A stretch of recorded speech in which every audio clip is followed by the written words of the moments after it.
Hello friends, हमारी car में company हमें देती है कि स्पेयर व्हील, कभी जरूरत पड़ती है आपको तो आप उस व्हील को चेंज करके आगे जा सकते हैं इन केस रास्ते में पंचर होता है तो। लेकिन क्या आप जानते हैं, बहुत सारे लोग इस व्हील को चेंज करने का सही तरीका नहीं जानते, या फिर कुछ चेंज भी कर पाते हैं तो रास्ते में आगे जाके पता चलता है कि हमारे गाड़ी के स्टड डैमेज हो गए, यानी कि गाड़ी में प्रॉब्लम आ गई, या फिर कई बार लिफ्ट करते समय अपनी बॉडी को ही डैमेज कर लेते हैं। और बहुत सारे लोग तो चेंज करते करते पूरा पसीना बहा देते हैं लेकिन फिर भी सही से टाइट नहीं कर पाते। तो बिल्कुल आप बिगिनर हैं, कुछ भी नहीं जानते कार के बारे में, तो भी आप समझ जाएंगे कि सही तरीका टायर चेंज करने का क्या है। तो आज टायर चेंज करने की सिंपल टिप्स और ट्रिक और बिल्कुल सही तरीके से वो आपको इस वीडियो में दिखेंगी। तो चलिए स्टार्ट करते हैं वीडियो। तो सबसे पहला काम जो हमें टायर चेंज करने से पहले करना चाहिए वो होता है व्हील चोक। व्हील के आगे और पीछे चोक लगाइए ताकि जब आप गाड़ी को लिफ्ट करें तो आपका जैक डिसलोकेट ना हो। मैंने आगे और पीछे लगा दिया फ्रंट टायर पे, क्योंकि मैं रियर टायर चेंज कर रहा हूं। अगर मैं फ्रंट चेंज कर रहा होता तो मैं रियर में लगाता। अब सेकंड काम, हैंड ब्रेक आपको अप्लाई कर देना है और फर्स्ट गियर भी अप्लाई कर देंगे तो भी कोई इशू नहीं है। दूसरी चीज, व्हील पाना जो आपका है एक्यूरेट साइज का होना चाहिए। कई बार 22 mm के बोल्ट है और 23 mm का पाना होता है, तो यहाँ पे मेरा पाना बिल्कुल एक्यूरेट साइज का है। और जैक लगाने से पहले बोल्ट लूज करने हैं। बोल्ट लूज करने के लिए हो सकता है कि आपको ज़्यादा प्रेशर लगाना पड़े।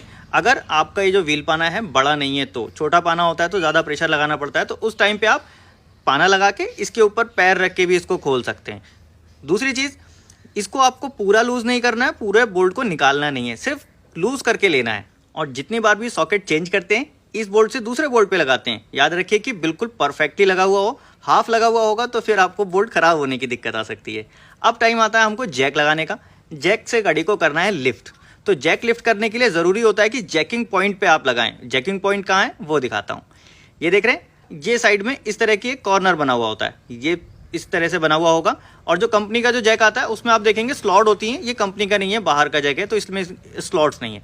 उसमें नॉर्मली स्लॉट फंस जाती हैं। आपको क्या करना है, जैक यहाँ लगाना है, थोड़ा सा इस तक टच करने तक उठा देना है, बस हल्का सा, ताकि ये टच हो गया बस। अब देख लीजिए, मेक श्योर कि आपकी ज़मीन बिल्कुल सरफेस प्लेन हो, जहाँ पे कि जैक डाउन ना हो। अगर ऐसा कुछ डाउन जाने का इशू है तो उस जगह को आप प्लेन करिए पहले, या नीचे कुछ ईंट पत्थर वगैरह कुछ भी लगा के प्लेन करिए, जिससे कि जैक अंदर ना जाए। बस जैक को उठाना शुरू कीजिए, धीरे धीरे उठाइए। बस टायर थोड़ा सा ज़मीन से ऊपर उठ जाना चाहिए, लगभग आधा से 1 इंच आपकी उंगली जाने की जगह है, बस इतना इनफ है।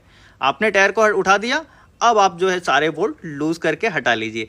पहले हमने इसको लूज कर दिया था तो अब इसको खोलना आसान है। अगर हमने इसको लूज नहीं किया होता तो क्या होता है कि जैक लगाने के बाद आप इसको खोलते, जोर लगाते और होता कुछ नहीं, आपकी गाड़ी इधर या उधर जाती है। कई बार व्हील घूम रहा होता है क्योंकि हैंड ब्रेक इतना अच्छे से काम नहीं करता है। तो अभी देखिए, बहुत ईजीली, बहुत आराम से हमने इसको खोल लिया है। और एक चीज़ याद रखिए, कभी भी टायर ऐसे रोड पे चेंज करते हैं तो सबसे पहले गाड़ी के अंदर जो ट्रायंगल होता है रिफ्लेक्टर, वो ट्रायंगल आप गाड़ी के आगे पीछे लगा दीजिए, जिससे कि आने जाने वाली गाड़ियों को पता लग जाए कि हाँ, इस गाड़ी में कुछ प्रॉब्लम है, टायर चेंज हो रहा है। अगर वो रिफ्लेक्टर नहीं है तो कुछ पेड़ की टहनियाँ कुछ भी आप लाके कम से कम निशान लगा दीजिए, जिससे दूर से गाड़ी को पता लगे। और ऐसा नहीं कि सिर्फ गाड़ी के नज़दीक रखा आपने, गाड़ी से थोड़ा दूर रखिए, ताकि जब ड्राइवर सामने वाला देखेगा उसको ब्रेक लेने का टाइम लगेगा, उसको अपने आप को सेट करने में टाइम लगेगा। तो थोड़ी सी गाड़ी से दूर, इधर कम से कम 5 फुट पीछे और 5 फुट आगे, इतनी दूरी पे आप दोनों निशान ज़रूर लगा लीजिए। अभी देखिए, टायर भी खोल दिया हमने। अब टायर को इजीली बाहर निकालेंगे, थोड़ा बहुत इसको मूवमेंट करेंगे तो बहुत आराम से निकल जाएगा। सीधे खींचेंगे तो ये टायर फंस रहा होगा, बेवजह आपको पसीना बहाना पड़ेगा। टायर हटा दिया और टायर को मैंने रख दिया कार के नीचे। अभी दिखाता हूँ आपको, पहले ये स्टेपनी यहाँ पे रखते हैं।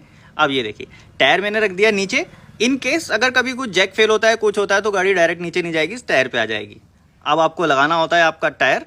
टायर लगाने के लिए आप मेक श्योर कि 2 जो ऊपर के बोल्ट हैं वो पहले फंसा लीजिए। ऊपर रखिए, एक बोल्ट को ऊपर रख लिए बिल्कुल टॉप पे। आप एक को जब फंसाने की कोशिश करेंगे, हल्का सा मूवमेंट देंगे तो दूसरा वाला भी अपने सीधे अलाइनमेंट पे आ जाएगा। ये आ गया, बस 2 आपने फंसाए, टायर अंदर गया, एक हाथ से दबा के रखना है, या फिर नीचे पैर भी लगा लीजिए और एक बोल्ट फिलहाल फंसा दीजिए। पहले एक बोल्ट फंसा दीजिए, अब होगा इससे ये कि टायर आगे पीछे नहीं जाएगा। बस अब आपको बाकी के जो 3 बोल्ट हैं वो लगा लेने हैं। और अगर साथ में आपकी गाड़ी में व्हील कैप है तो व्हील कैप भी ज़रूर याद रखिए। कई बार लोग व्हील कैप भूल जाते हैं तो फिर वो बाद में खोलना पड़ता है, तो व्हील कैप है तो वो भी लगा लीजिए। अब तीनों बोल्ट को इतना लगाएंगे आप जितना हैंड टाइट कर सकती हैं। और हैंड टाइट करने से पहले आपको थोड़ा बहुत टायर को मूव करना चाहिए। अभी मैंने आपको दिखाया कि ये मैंने हैंड टाइट की सिर्फ जहाँ तक जाते हैं। अब इसके बाद टायर को हल्का हल्का मूवमेंट कीजिए, इस तरह से आप मूव करेंगे, देखेंगे पीछे जगह बन गई, इस वाले को टाइट कर दीजिए। फिर थोड़ा सा मूवमेंट देंगे, फिर वहाँ जगह बन जाएगी। और ये आमने सामने के बोल्ट क्रिस क्रॉस मैनर में, ये आप इसको टाइट करना शुरू कीजिए और टायर को मूवमेंट देते हुए आमने सामने के बोल्ट टाइट करेंगे तो ज़्यादा अच्छा होगा। आपने हल्का सा टायर को हिलाया, फिर आमने सामने के बोल्ट टाइट किए। अभी हमने हाथ से सिर्फ इन बोल्ट्स को मिलाया यानी कि एक लगभग बराबर इसको अलाइनमेंट पे बिठा दिया है। अब अलाइनमेंट के बिठाने के बाद भी अगर आप लोड डालोगे तो हो सकता है डिसलोकेट हो। इसके लिए आपको व्हील पाने से थोड़ा थोड़ा इसको टाइट करना है, क्योंकि ये टायर ऑलरेडी लिफ्ट है तो बहुत ज़्यादा ये टाइट हो नहीं पाएगा। बस थोड़ा सा आप इसको कर दीजिए कुछ ऐसे, फिर सामने का कर दीजिए कुछ ऐसे। आमने सामने के बोल्ट हमेशा आपको इस तरह से ही टाइट करने हैं। अगर एक तरफ का टेंशन देते हैं एक तरफ का नहीं देते हैं तो इस समय अलाइनमेंट का इशू आ सकता है। हो सकता है कुछ टेढ़ा रह जाए, कहीं कुछ थ्रेड फंस जाए करता है। मैंने ऐसे भी लोगों को देखा है कि रास्ते में उन्होंने टायर चेंज किया था और 10 किलोमीटर के बाद फिर वो खड़े हैं थ्रेड खराब करके। अब टाइम है हमको जैक को डाउन करने का। जैक को हम डाउन करेंगे धीरे से। कई बार लोग सडनली जैक को छोड़ देते हैं, गाड़ी आगे पीछे हो जाती है, जैक भी डिसलोकेट हो जाता है। धीरे से उसको डाउन करेंगे। अभी देखिए मेरे पास हाइड्रोलिक है तो मैंने इसको एक बार में किया। वैसे आपके पास हाथ से उतारने वाला है तो उसमें कोई इशू नहीं है। जैक हटा के साइड में रख देंगे। अब नंबर आता है इसको टाइट करने का।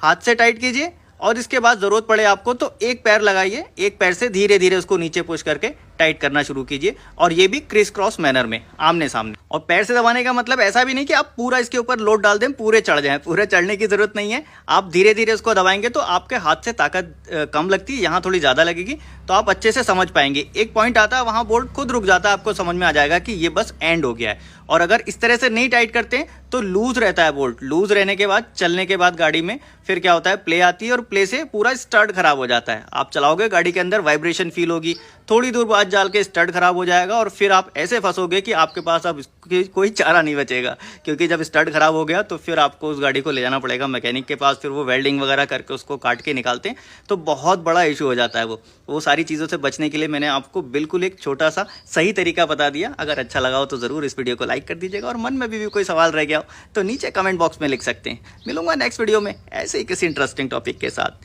Thanks for watching.